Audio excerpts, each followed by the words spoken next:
जय श्री राम। राम राम नमस्कार। Education system Bihar में आपका स्वागत है। आज के वीडियो में बिहार शिक्षक बहाली 7वीं चरण बीपीएससी टीचर के बारे में कुछ जरूरी बातें करने वाले हैं, महत्वपूर्ण जानकारी साझा करने वाले हैं। बड़ी खबर निकलकर सामने आ रही है 7वीं चरण के शिक्षक अभ्यर्थी बीपीएससी शिक्षक अभ्यर्थियों के लिए बड़ी खबर रिजल्ट के बारे में। वैसे ऑफिशियल तौर पर ये जानकारी स्पष्ट नहीं हुई है, लेकिन जहां तक सुन रहे हैं खबर के मुताबिक यह बातें निकलकर सामने आ रही है कि रिजल्ट के लिए 2 स्तर पर सबसे पहले जो भी है OMR से आप लोग मिला लिए होंगे तो स्कोर कार्ड जारी होंगे। और कट ऑफ के बारे में बातें किए थे और आप लोग देखे भी होंगे कई वीडियो में कि जो नो कट ऑफ के बारे में बातें किए थे। कारण है कि जो स्पष्ट पहले भी कर चुके हैं बहुत दिन पहले कि जो 75% के कारण 75% सीट पर बहाली की बातें जो स्पष्ट किए हैं वो ऑफिशियल भी है, उस अनुसार से स्पष्ट कर चुके हैं नो कट ऑफ के बारे में। और उसके बाद तो ऐसे में स्कोर कार्ड जारी होंगे। उसके बाद डीवी के लिए बुलाया जाएगा और डीवी में डॉक्यूमेंट की जांच होगी, फिर से उसका मतलब डीवी होगा।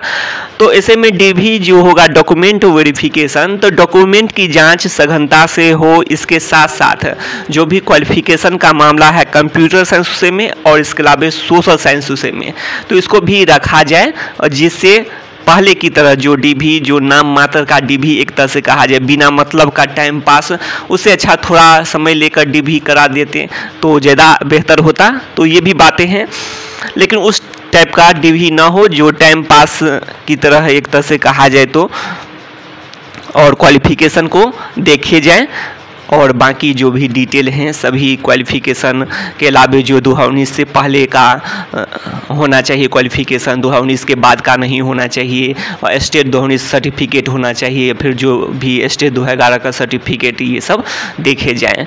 और जो अन्य प्रमाण पत्र की बात करें वो भी होने चाहिए। अन्य प्रमाण पत्र में जैसे ही आप लोग जानते ही हैं, तो इस पर ज़्यादा बातें नहीं करेंगे। तो यही है आगे का प्रोसेस, आप लोग देख रहे होंगे। इस पर विस्तार से बातें किए हुए हैं, जो देख रहे होंगे जीएस और जो मेन पेपर है आप लोग का उसके बारे में आप लोग देख रहे होंगे नो कट ऑफ। और इसमें 75% सीट भरने के बारे में बातें किए हुए हैं विस्तार से। आप लोग जानते भी होंगे 75% का आखिर मामला क्या है। तो जिस भी विषय में मिनिमम क्वालिफाइंग अंक लाने वाले अभ्यर्थी की संख्या, मिनिमम क्वालिफाइंग अंक जो रखा गया है, जैसे कि जनरल के लिए 40% और अन्य कोटि के लिए जो आप लोग जानते हैं महिला के लिए 32%, ये सब है। तो मिनिमम क्वालिफाइंग अंक नहीं ला पाते हैं तो ऐसे केस में 75% सीट पर ही बहाली हो पाएगी।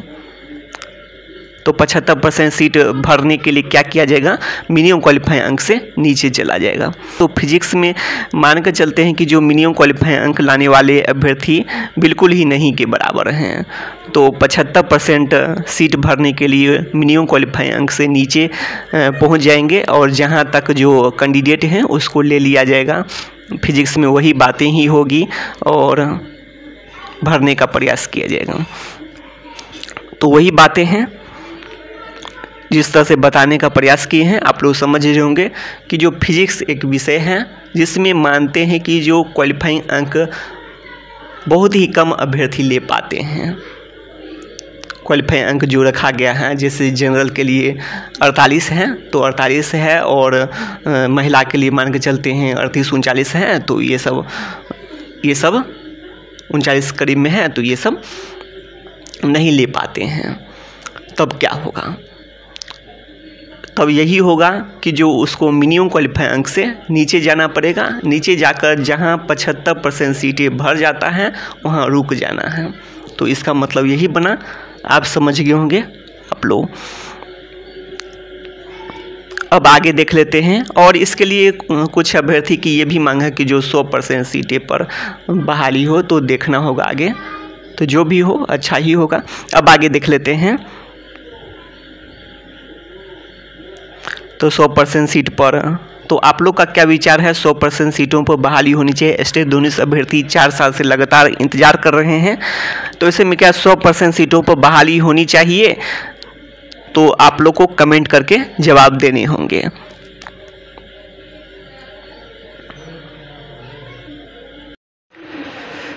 तो आप लोग देख सकते हैं इस पर बातें किए हुए हैं, आप लोग यहाँ पर देखते चले। बेस्ट केस में ये है 1673 पोस्ट में आप लोग जो देख रहे होंगे, और तो 8000 पोस्ट में इस अनुसार से तो काफ़ी कम हो सकते हैं। अब आगे देख सकते हैं आप लोग एवरेज केस में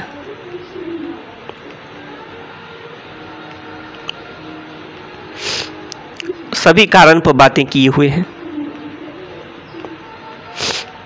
आप लोग देखते चले। कटअप में गिरावट के जरूरी 7 उपाय, जो कटअप में भारी गिरावट के लिए कई कारण,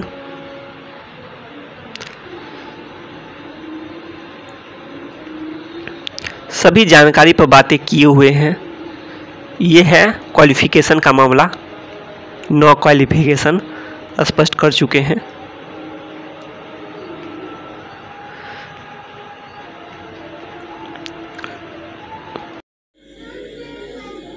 क्वेश्चन नंबर 118 कंप्यूटर साइंस विषय का आप लोग देख रहे होंगे। 118 में आप लोग गौर से देखेंगे, ए और सी देखेंगे तो इससे स्पष्ट होता है जो इसका आंसर क्या होना चाहिए, तो डी होना चाहिए। अब आगे देख लेते हैं 93 में देख सकते हैं आप लोग, इसका आंसर देख सकते हैं आप लोग, ये ए सीरीज के हैं सभी क्वेश्चन। अब आगे देख लीजिए आप लोग, इसमें भी आंसर डी होना चाहिए, डी देख सकते हैं डी। अब आगे देख लेते हैं, ये देख सकते हैं आप लोग, इसमें सी।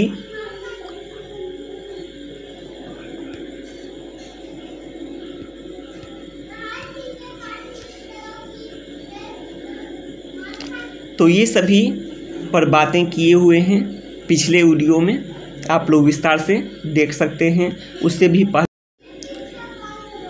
जैसा कि आप लोग देख रहे होंगे, सोशल साइंस विषय हो या फिर अन्य विषय हो, तो क्वेश्चन पेपर की बात करें या फिर जो लेवल की बात करें, तो जो स्टेट से बढ़ा हुआ कहा जाए, जो स्टेट 19 के जो परीक्षा हुए उससे इसका लेवल बढ़ा हुआ था बीपीएससी का।